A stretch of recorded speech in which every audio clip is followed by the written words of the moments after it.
Episode 1, Humble Beginnings, the early life of Ibrahim Traoré, born on March 14, 1988 in Kira, a village in the commune of Bondoukoui, Muhun Province, Burkina Faso.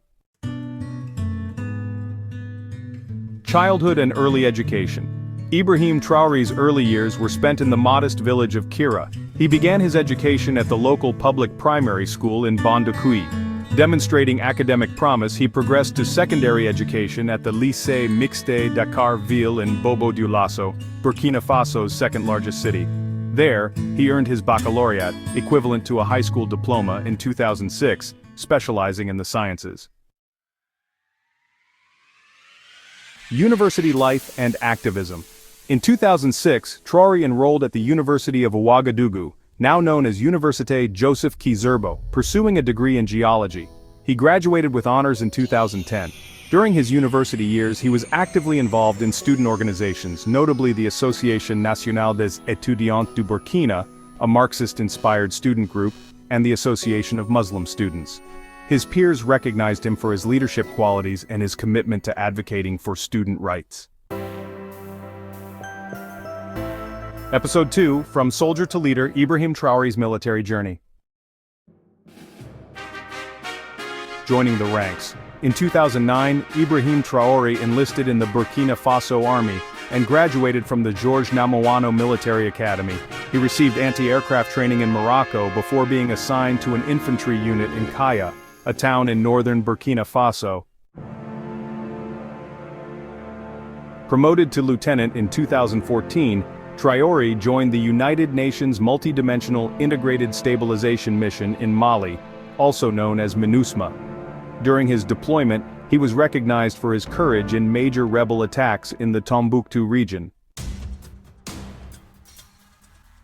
Upon returning to Burkina Faso, Traoré actively participated in operations against the escalating jihadist insurgency.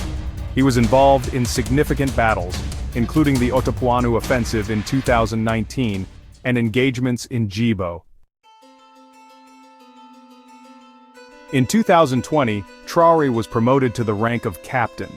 He became increasingly disillusioned with the government's handling of the insurgency, particularly the lack of equipment for soldiers and alleged corruption among politicians. Traoré was part of the group of army officers that supported the January 2022 coup d'état, which brought the Patriotic Movement for Safeguard and Restoration, or MPSR military junta to power.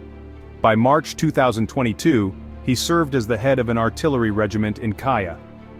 Dissatisfaction with the junta's leader, Paul-Henri Sandaogo Damiba, grew due to his inability to contain the jihadist insurgency. Traoré and other officers attempted to redirect Damiba's focus toward the rebellion but eventually decided to overthrow him, citing that his ambitions were diverting away from what we set out to do. On September 30, 2022, Traoré led a coup that ousted Damiba. He was subsequently appointed as the new head of the MPSR and, on October 6, 2022, assumed the position of interim president and supreme head of the armed forces. Upon assuming power in September 2022, Captain Ibrahim Traoré prioritized addressing the escalating jihadist insurgency in Burkina Faso. In April 2023, he declared a general mobilization of the population to support the military, aiming to reconquer rebel-held areas without negotiations until the insurgency was significantly weakened. To bolster the fight against terrorism, Traoré expanded the Volunteers for the Defense of the Homeland, or VDP, by nearly 100,000 members. Initially, Traoré pledged to adhere to the transition timetable agreed upon with the Economic Community of West African States, also known as ECOWAS, aiming to restore democratic rule by July 1, 2024. However, following Burkina Faso's withdrawal from ECOWAS and national consultations held in May 2024, the transition period was extended by 5 years, allowing Traoré to remain in power until at least 2029 and to contest future presidential elections. Traoré's administration marked a significant shift in Burkina Faso's foreign relations. In February 2023, he expelled French forces from the country, expressing a desire for win-win partnerships and diversifying international alliances. Subsequently, Burkina Faso strengthened ties with Russia, reopening the Russian embassy and expressing support for a federation with Mali and Guinea. Russian troops, including members of the Wagner Group, were deployed in Burkina Faso in January 2024. Traoré focused on reducing reliance on foreign aid by harnessing internal resources. In November 2023, the government approved the construction of the country's first gold refinery to process gold domestically, aiming to increase government revenue and economic benefits from the gold sector. Additionally, in February 2024, Traoré suspended the issuance of export permits for small-scale private gold production to tackle illicit trade and formalize the artisanal gold sector. Cultural and educational initiatives. In 2023, Traoré's administration adopted traditional attires, specifically Faso d'Anfani textiles, as school uniforms to promote national culture. Furthermore, the judiciary replaced French-origin black robes with traditional cotton garments, reflecting an effort to emphasize national identity and reduce colonial influence.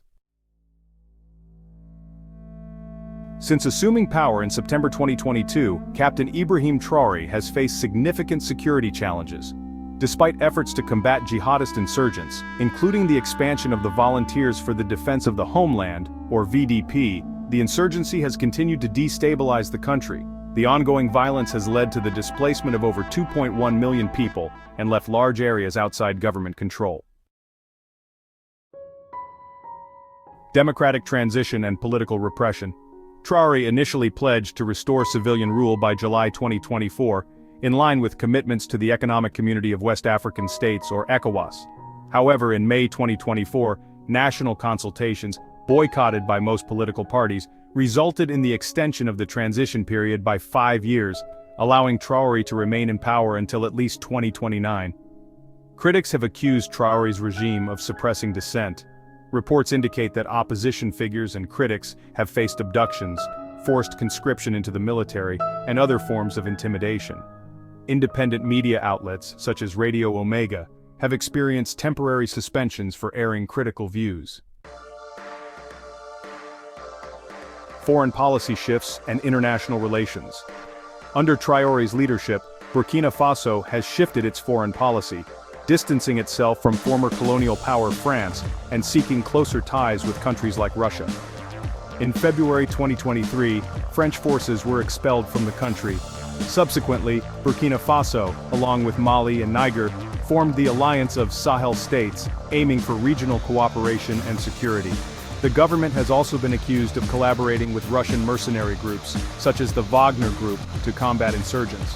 While Traoré has denied formal agreements with such groups, Russian troops, including Wagner operatives, were reportedly deployed in Burkina Faso in January 2024.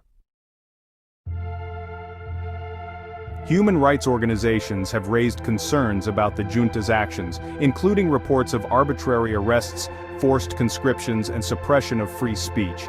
In a controversial move, the government is considering reinstating the death penalty, which was abolished in 2018. This proposal has sparked debate and criticism from various human rights advocates.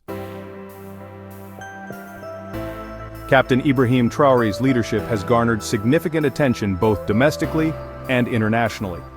While there is no official approval rating available, various reports suggest a high level of support among the Burkinabe population, particularly among the youth and nationalist groups.